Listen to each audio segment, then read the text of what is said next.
क्या बार बार आपके जीवन में तनाव और अशांति बनी रहती है? क्या फिर धन से जुड़ी चिंता आपको परेशान करती है? तो सावन मास के मंगलवार को हनुमान जी का सामने ये सरल पूजा जरूर करें। धार्मिक मान्यताओं के अनुसार मंगलवार का दिन बजरंगबली को समर्पित है। सावन में भगवान शिव की आराधना का पवित्र महीना है और भगवान शिव के 11वें रुद्र के अवतार हनुमान जी महाराज हैं। इसलिए इस महीने में श्रद्धा से शिव जी और हनुमान जी की स्मरण करना भक्तों के लिए विशेष आध्यात्मिक महत्व रखता है। तो आज मैं आप सभी को बताऊंगी कि सावन के महीने में हनुमान जी की पूजा कैसे करना है। देखिए, हनुमान चालीसा का जो लोग पाठ करते हैं उसमें भी बहुत सारी गलतियां कर देते हैं। तो चलिए आपको मैं वीडियो की तरफ बताती हूँ। पवन तनय बल पवन समाना, बुद्धि विवेक विज्ञान निधाना। कैसे हैं आप सभी भक्त? उम्मीद है कि सब लोग अच्छे होंगे, स्वस्थ होंगे। सब लोगों पर हनुमान जी की कृपा बनी हुई होगी। भगवान शिव की भी कृपा साथ में आप सभी भक्तों पर बनी रहेगी। क्योंकि देखिए, कहा जाता है कि मतलब कि सिर्फ मंगलवार ही नहीं, मंगलवार तो विशेष, मंगलवार शनिवार तो होता ही है हनुमान जी का, लेकिन जो 5 दिन और एक्स्ट्रा बचते हैं, जैसे कि बुधवार, बृहस्पतिवार, शुक्रवार, शनिवार को तो हनुमान जी का है ही, रविवार, तो इन सभी दिनों में भी ये सभी भी हनुमान जी से जुड़ा दिन है। आप किसी भी दिन कर सकते हैं, लेकिन स्पेशल थोड़ा हनुमान जी का दिन मंगलवार है और शनिवार है। लेकिन आप 5 दिन भी कर सकते हैं, क्योंकि कहते हैं ना कि बुधवार के दिन गणेश जी का है और गणेश जी को भी सिंदूर चढ़ता है, साथ में लड्डू हनुमान जी को भी चढ़ता है, तो लड्डू भगवान हनुमान जी को भी चढ़ता है। और बृहस्पतिवार भी, बृहस्पति भगवान के हनुमान जी जो हैं अवतार हैं उनके भी, तो बृहस्पतिवार का दिन भी भगवान शिव के लिए, इनके लिए, हनुमान जी के लिए आप कोई भी उपाय कर सकते हैं। शुक्रवार माता लक्ष्मी की है, तो माँ शक्ति उनकी पूंछ, तो इसीलिए वीडियो पर लास्ट तक आप लोग बने रहिएगा, तभी आपको समझ में। और आपकी इच्छा पूरी होने के लिए वीडियो के अंत में एक छोटी सी प्रार्थना भी बताऊंगी कि हनुमान जी की प्रार्थना कैसे करनी है। देखिए, हनुमान जी को चमेली का तेल और सिंदूर तो हर मंगलवार अर्पित करिए। आप हर मंगलवार नहीं अर्पित कर सकते, तो सावन के जितने मंगलवार पड़ रहे हैं इसमें चमेली का तेल और सिंदूर जरूर अर्पित करिए। इसको चोला बोलते हैं, चोला हनुमान जी को जरूर चढ़ाए। इससे हनुमान जी बहुत ज़्यादा प्रसन्न होते हैं अपने भक्तों पर। तो ये उपाय आप लोग जरूर करिएगा।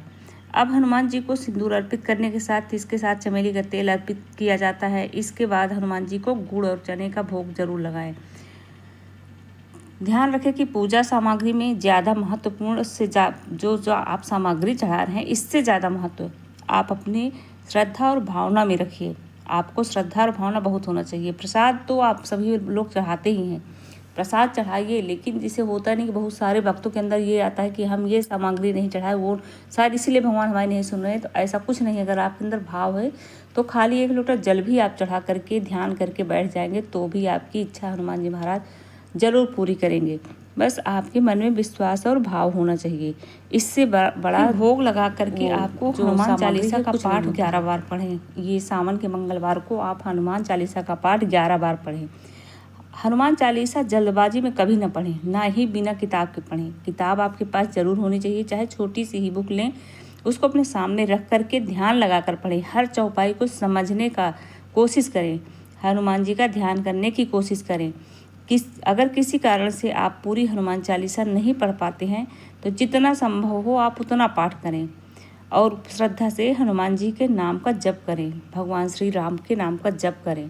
और हनुमान चालीसा का पाठ करने के बाद आप 11 बार ओम हनुमते नमः, ओम हनुमते नमः का 11 बार जप जरूर करें।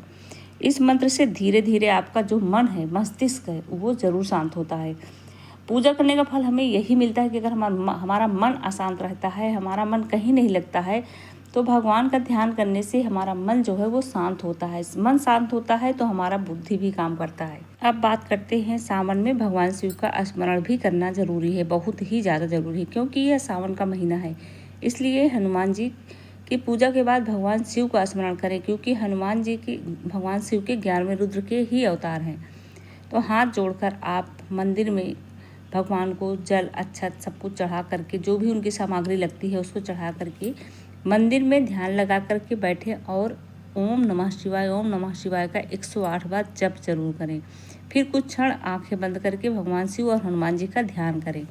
आप चाहें तो अपनी सामर्थ्य के अनुसार अपने परंपरा के अनुसार शिव मंदिर में जाकर भगवान शिव का दर्शन जरूर करें। घर में ही कर सकते हैं तो कोई बात नहीं, लेकिन मंदिर जरूर जाएं, क्योंकि मंदिर में बहुत ज़्यादा पूजा पाठ होती है तो उसकी शक्तियाँ ही अलग होती है। अब बात करते हैं कि पूजा पूरी होने के बाद हनुमान जी के सामने बैठें और अपनी समस्या को मन में रखें और उनसे सहायता की प्रार्थना करें।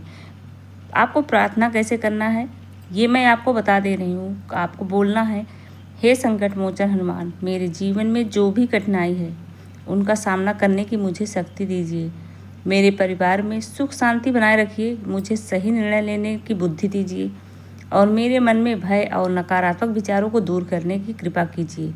जय श्री राम। इसके बाद हनुमान जी को प्रणाम करें। गुड़ चने का प्रसाद जो आप चढ़ाते हैं मंदिर में भी थोड़ा थोड़ा आप बांट दीजिए। अगर मंदिर में जाकर चढ़ा रहे हैं, घर में ला करके सभी परिवार में प्रसाद बांट दीजिए। क्योंकि देखिए आजकल क्या होता है कि बहुत सारे भक्त जो है उनके मन में नेगेटिव विचार बहुत ज़्यादा आते हैं, मन में डर, मन में भय, सभी के मन में आता है। वो भय से ग्रसित हो जाते हैं, इसीलिए वो आगे बढ़ नहीं पाते हैं।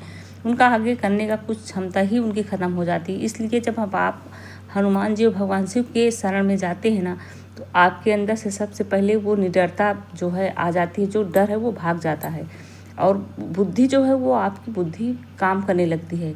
यही सब कारण से हनुमान चालीसा का पाठ करने से, ये नहीं कि आप अब से पाठ कर लिए तो हनुमान जी आपकी नौकरी लगवा दिए, आपका व्यापार चलने लगा। बस ये आपके अंदर जो बुद्धि है उसका विकास होगा, आपका निर्णय लेने की जो क्षमता है वो बढ़ जाती है, आपको हर कुछ समझ में आने लगता है। जब आपका जो दिमाग है वो काम करने लगेगा तो ऑटोमेटिक आपका व्यापार, नौकरी सब कुछ आपको